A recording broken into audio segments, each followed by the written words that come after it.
한 나라가 빚을 갚지 못해 전차와 미사일을 대신 건넸습니다. 바로 1990년대 파산 직전의 러시아였죠. 그런데 이상한 일이 벌어집니다. 왜 그 무기를 넘겨받은 나라가 30년 뒤 오히려 러시아를 막는 방패가 됐을까요? 2024년 기준 그 기술을 흡수한 무기들이 동유럽 최전선에 배치되어 있습니다.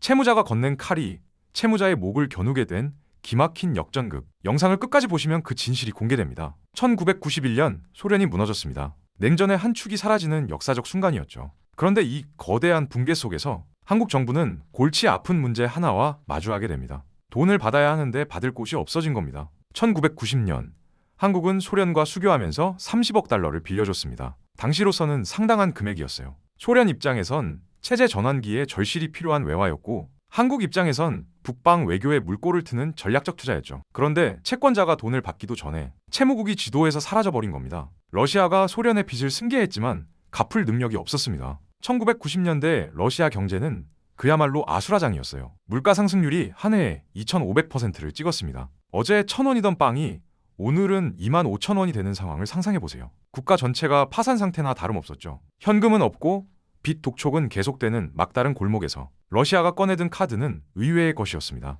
현금 대신 무기로 갚겠다. 처음엔 황당하게 들렸을 겁니다. 국가 간 차관을 탱크랑 미사일로 상환하겠다니요. 하지만 한국 정부는 이 제안을 받아들였습니다. 어차피 현금으로 못 받을 바에야 군사 기술라도 건져보자는 실리적 계산이 깔려 있었죠. 이렇게 시작된 게 바로 불곰 사업입니다. 불곰은 러시아를 상징하는 동물이에요. 1995년부터 러시아 무기들이 한반도로 들어오기 시작했습니다. TF-80U 전차, BMP-3 보병 전투차, 이글라 휴대용 대공 미사일, 메티스-M 대전차 미사일까지 당시 러시아 지상군의 최신의 장비들이었죠. 서방 진영에선 구경조차 어려웠던 물건들이 부산항에 하역되던 겁니다. 여기서 흥미로운 차이가 드러납니다. 미국에서 무기를 사면 핵심 기술은 철저히 블랙박스 처리가 됩니다. 겉모습만 주고 속은 절대 안 보여줘요. 분해하려 해도 열 수가 없고 억지로 열면 계약 위반이 됩니다. 기술 종속을 유지하려는 전략이죠. 그런데 러시아는 달랐습니다. 다급했거든요. 외화가 급하니까 꼼꼼히 따질 여유가 없었습니다. 블랙박스 처리 같은 건 신경 쓸 겨를이 없었어요. 그래서 러시아 무기들은 말 그대로 생얼 상태로 한국에 들어왔습니다. 설계도면, 부품 구성, 작동 원리까지 고스란히 노출된 채로요. 한국 국방과학연구소 연구원들은 이 무기들을 나사 하나까지 분해했습니다. 엔진을 뜯고 장갑을 분석하고 유도 시스템을 해체했죠. 역설계라고 부르는 작업입니다. 남의 물건을 거꾸로 추적해서 원리를 파악하는 거예요. 그렇게 흡수한 기술이 훗날 한국 방산의 근육이 됩니다. 떼일 뻔한 빚이 기술로 돌아온 셈이죠. 채무 불이행이 낳은 뜻밖의 선물이었습니다. 대전 유성구에 자리한 국방과학연구소, 줄여서 ADD라고 부릅니다. 1990년대 후반 이곳 연구동에는 밤마다 불이 꺼지지 않았습니다. 러시아에서 들여온 장비들을 한치의 오차 없이 해부하는 작업이 진행되고 있었거든요. T-80U 전차의 엔진룸이 열렸습니다. 가스터빈 엔진이 모습을 드러냈죠. 미국 에밀 에이브람스 전차와 같은 방식인데 러시아식 설계 철학은 전혀 달랐습니다. 미국 무기가 정밀함과 복잡함에 극치라면 러시아 무기는 단순함과 내구성의 결정체였어요. 영하 40도 시베리아 벌판에서도 작동해야 하니까 고장날 부품 자체를 줄여버린 겁니다. 연구원들은 이 차이에 주목했습니다. 서방 기술만 접하던 눈으로는 보이지 않던 발상이었거든요. 아, 이렇게도 만들 수 있구나. 기술의 다른 문법을 배우는 과정이었습니다. 이글라 대공 미사일의 적외선 유도 장치는 특히 흥미로웠습니다. 어깨에 메고 쏘는 휴대용 미사일인데 적기의 열을 추적해서 날아갑니다. 당시 한국군이 보유한 재래식 대공화기로는 저공 비행하는 적기를 잡기 어려웠어요. 이글라의 유도 알고리즘을 파악하면서 한국형 휴대용 미사일 개발에 실마리가 잡혔습니다. 메티스-M 대전차 미사일도 마찬가지였습니다. 유선 유도 방식과 반자동 조준 시스템의 조합을 분석하면서 한국 연구진은 자체 대전차 무기 설계의 기초를 다졌죠. 기술이란 게 그렇습니다. 백지에서 시작하면 수십 년이 걸리지만 참고할 원본이 있으면 시간을 획기적으로 단축할 수 있어요. 여기서 한국의 독특한 강점이 발휘됩니다. 단순히 베끼는데 그치지 않았거든요. 러시아 기술의 뼈대 위에 서방식 전자장비를 얹었습니다. 러시아 무기의 강점은 화력과 내구성이었고 약점은 전자장비의 정밀도였어요. 반대로 서방 무기는 센서와 컴퓨터 시스템이 뛰어났지만 혹독한 환경에서 고장이 잦았죠. 한국 연구진은 이 둘을 결합했습니다. 불곰의 근육에 서방의 두뇌를 이식한 겁니다. 하이브리드 무기체계의 탄생이었죠. 이 과정에서 탄생한 무기들이 있습니다. 현궁은 이글라의 설계 철학을 흡수한 휴대용 대공 미사일입니다. 신궁은 메티스-M의 유도 방식을 발전시킨 대전차 미사일이고요. 천궁은 러시아 S-300 계열의 방공 개념에 한국형 레이더와 유도 기술을 접목한 중거리 지대공 미사일이에요. 이름에 주목해보세요. 현궁, 신궁, 천궁 모두 활궁자가 들어갑니다. 전통 무기인 활에서 이름을 따온 거죠. 외래 기술을 흡수해서 한국 고유의 무기로 재탄생시켰다는 상징이 담겨 있습니다. 30억 달러를 떼었다고 투덜거릴 수도 있었습니다. 하지만 한국은 그 돈을 기술로 전환하는 데 성공했어요. 채무 분리행위, 기술 도약의 발판이 된 역설, 그 결과물이 지금 유럽 최전선에서 빛을 발하고 있습니다. 2022년 2월 러시아가 우크라이나를 침공했습니다. 유럽 대륙에 전쟁의 포성이 울려 퍼지자 동유럽 국가들은 공포에 휩싸였습니다. 특히 폴란드와 루마니아는 다급해졌어요. 러시아와 국경을 맞대고 있거나 바로 코앞에 전선이 형성됐으니까요. 이들에게 급한 건 무기였습니다. 그것도 지금 당장 실전에 투입할 수 있는 검증된 무기요. 미국과 독일 방산업체에 문의했지만 납품까지 수년이 걸린다는 답변이 돌아왔습니다. 전쟁은 지금인데 무기는 몇 년 뒤에 온다?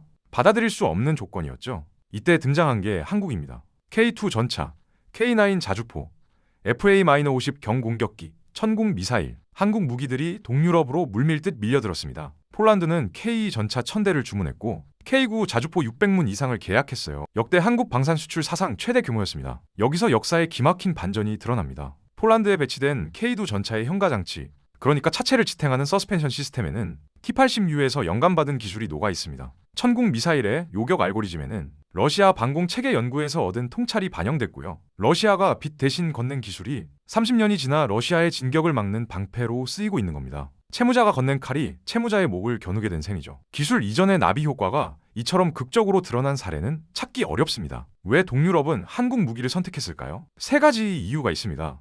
첫째는 속도입니다. 한국 방산업체들은 24시간 가동체제로 생산량을 끌어올렸어요. 서방 업체들이 평시 생산 라인을 유지하는 동안 한국은 전시체제로 전환했습니다. 둘째는 가격입니다. 품질 대비 가격 경쟁력이 압도적이었어요. 미국 무기의 절반에서 3분의 2 수준 가격에 비슷한 성능을 제공하니 예산이 넉넉지 않은 동유럽 국가들에겐 매력적인 선택지였죠. 셋째는 기술 이전 조건입니다. 한국은 무기를 팔면서 현지 생산 라인 구축까지 돕겠다고 제안했습니다. 미국이 블랙박스를 고집하는 동안 한국은 기술 공유에 열린 태도를 보였어요. 과거 러시아에서 기술을 흡수당한 경험이 역으로 한국의 강점이 된 셈입니다. 러시아 입장에서는 씁쓸한 장면일 겁니다. 자국 기술이 이식된 무기가 나토 동맹국들의 손에 들려 있으니까요. 불곰 사업의 나비 효과는 모스크바가 예상하지 못한 방향으로 날개를 펼쳤습니다. 2024년 가단 충격적인 뉴스가 터졌습니다. 북한군이 러시아로 파병됐다는 정보가 확인된 거예요. 처음엔 소규모 기술 인력이라는 관측이 많았지만 숫자는 계속 늘어났습니다. 수천 명 단위의 북한 병력이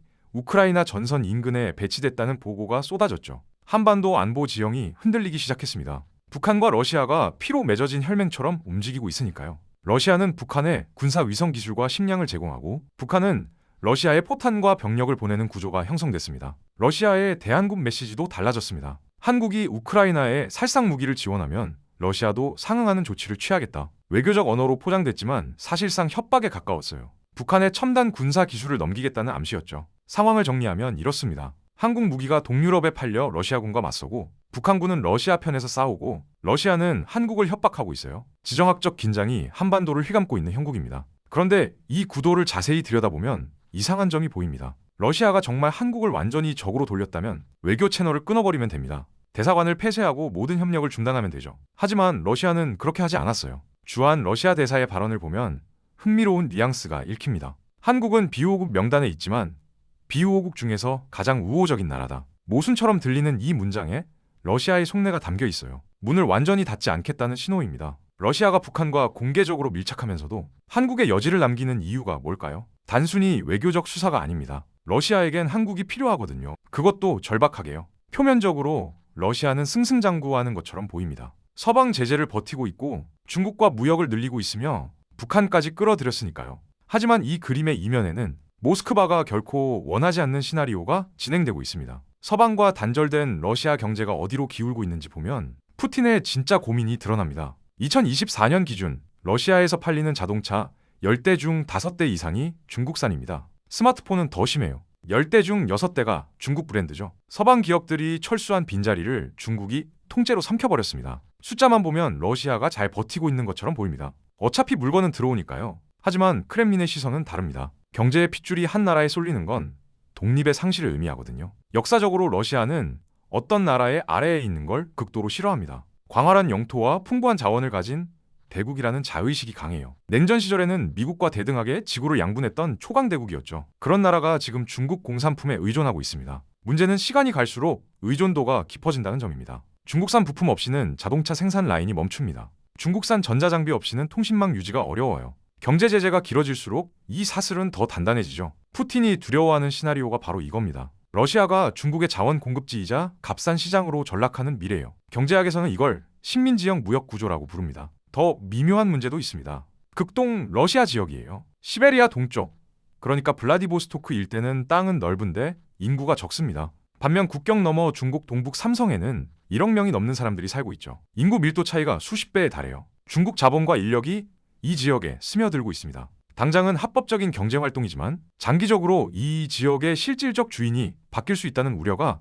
러시아 내부에 존재해요. 역사적으로 이 땅이 청나라 영토였다는 점도 모스크바를 불안하게 합니다. 서방에 의존하면 NATO의 압박을 받고 중국에 의존하면 속국이 될 위험이 있습니다. 푸틴에게는 제3의 선택지가 필요해요. 고품질 제조업 능력이 있으면서 영토적 야심이 없고 러시아를 위협할 군사력도 없는 나라요. 그 조건에 딱 맞는 국가가 하나 있습니다. 주한 러시아 대사관의 행보를 보면 흥미로운 패턴이 읽힙니다. 공식적으로는 한국을 비호국으로 지정해놓고 비공식적으로는 끊임없이 러브콜을 보내고 있거든요. 북극 항로 개발에 한국 조선소의 참여를 요청하고 극동 지역 에너지 프로젝트에 한국 기업의 투자를 희망한다는 메시지가 간간히 흘러나옵니다. 전쟁이 끝나면 재건 사업에 한국이 함께하길 원한다는 시그널도 있고요. 왜 러시아는 이렇게 한국에 집착하는 걸까요? 답은 앞서 말한 제3의 선택지에 있습니다. 한국은 러시아가 원하는 조건을 거의 완벽하게 충족하거든요. 첫째, 한국은 고품질 제조업 강국입니다. 반도체, 자동차, 조선, 석유화학, 철강까지 러시아가 필요로 하는 거의 모든 산업재를 생산할 능력이 있어요. 중국산보다 품질이 좋고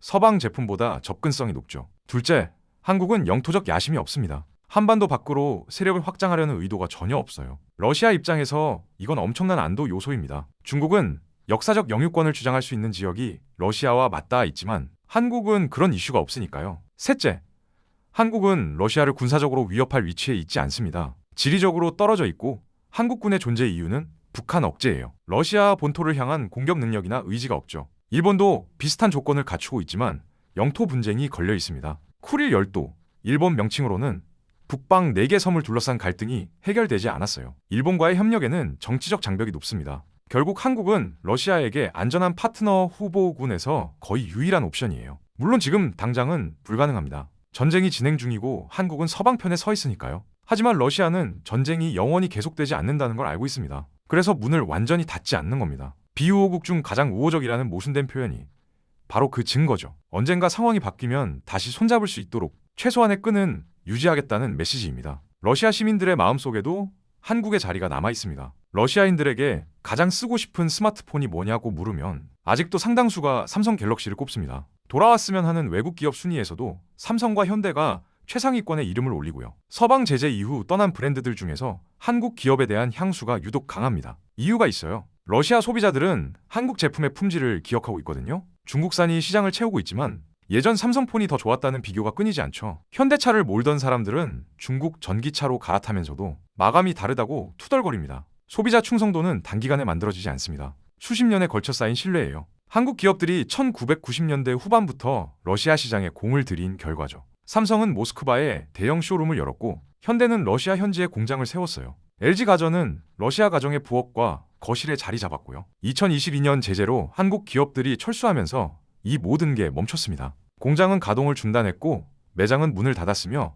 부품 공급도 끊겼죠. 하지만 브랜드에 대한 기억은 남아 있습니다. 문제는 시간입니다. 소비자의 기억은 영원하지 않거든요. 중국 브랜드들이 그 빈자리를 빠르게 메우고 있어요. 샤오미, 하이얼, 지리 자동차가 러시아 시장을 장악해 가고 있죠. 사람들은 적응합니다. 처음엔 불만스러워도 몇 년 지나면 익숙해져요. 한번 뺏긴 시장을 되찾는 건 처음 진입하는 것보다 어렵습니다. 새로운 경쟁자가 자리를 굳히면 굳이 바꿀 이유가 없으니까요. 러시아 소비자들이 한국 브랜드를 기억하는 지금이 골든타임인 셈입니다. 물론 당장은 선택지가 없어요. 전쟁이 진행 중이고 국제 제재가 유지되는 한 한국 기업의 러시아 복귀는 불가능합니다. 외교적으로도 전쟁 중에 러시아와 장사하겠다고 나설 수는 없죠. 하지만 전쟁은 언젠가 끝납니다. 그때를 준비하는 나라와 그렇지 않은 나라의 미래는 다를 거예요. 러시아 재건 시장의 규모는 천문학적입니다. 파괴된 인프라, 노후화된 설비, 고갈된 소비재 재고, 누군가는 이 시장을 가져갈 겁니다. 한국에게 남은 시간은 얼마나 될까요? 냉정한 계산이 필요한 시점입니다. 역사가 던진 메시지는 명확합니다. 30년 전 떼일 뻔한 빚이 기술이 됐고 그 기술이 오늘의 K방산 신화를 만들었습니다. 우연처럼 시작된 일이지만 그 우연을 기회로 바꾼 건 한국의 선택이었어요. 러시아가 건넨 무기를 창고에 쌓아두는 대신 낱낱이 분해하고 연구한 집념. 그게 지금의 결과를 만들었죠. 지금 우리 앞에는 비슷한 갈림길이 놓여 있습니다. 한편에서는 북러 밀착의 위협이 고조되고 다른 한편에서는 전후 재건이라는 거대한 시장이 기다리고 있어요. 안보와 실리가 충돌하는 지점입니다. 원칙론자들은 말합니다. 러시아는 북한과 손잡고 한국을 위협하고 있다. 냉정하게 손절해야 한다. 일리 있는 주장이에요. 안보를 담보로 장사할 수는 없으니까요. 국제사회의 대러시아 제재 공조에서 이탈하면 한국의 외교적 신뢰도 추락합니다. 실리주의자들은 반문합니다. 감정으로 외교를 하는 나라는 없다. 전쟁이 끝나면 천문학적 재건 시장이 열린다. 그 파일을 중국의 통째로 넘길 건가? 이것도 틀린 말이 아니에요. 국제 정치는 영원한 적도 영원한 아군도 없는 냉혹한 게임이니까요. 어느 쪽이 정답일까요? 솔직히 말해서 정답은 없습니다. 외교란 원래 그런 겁니다. 완벽한 선택지는 존재하지 않고 덜 나쁜 선택을 골라야 하는 게임이에요. 중요한 건 선택의 결과를 감당할 준비가 되어 있느냐죠. 한 가지 분명한 건 있습니다. 아무것도 하지 않는 건 최악의 선택이란 거예요. 손절하든 끈을 유지하든 의도를 가지고 전략적으로 움직여야 합니다. 시간이 지나면 선택지 자체가 사라질 수 있거든요. 러시아 시장이 완전히 중국에 종속되면 한국이 들어갈 틈은 없어집니다. 핵심 교훈은 이겁니다. 위기는 기회의 다른 이름이지만 그 기회는 준비된 자에게만 보입니다. 30년 전 불곰 사업의 교훈이 오늘 우리에게 다시 유효한 이유죠. 여러분은 어떻게 생각하시나요? 안보를 위해 러시아를 완전히 손절해야 할까요? 아니면 전후 복구 시장을 노리며 외교적 끈을 유지해야 할까요? 오늘 영상이 여러분의 시야를 넓히는 데 도움이 되셨다면 구독과 좋아요, 알림 설정 부탁드리겠습니다. 영상 제작에 큰 힘이 됩니다. 다음 영상에서 뵙겠습니다.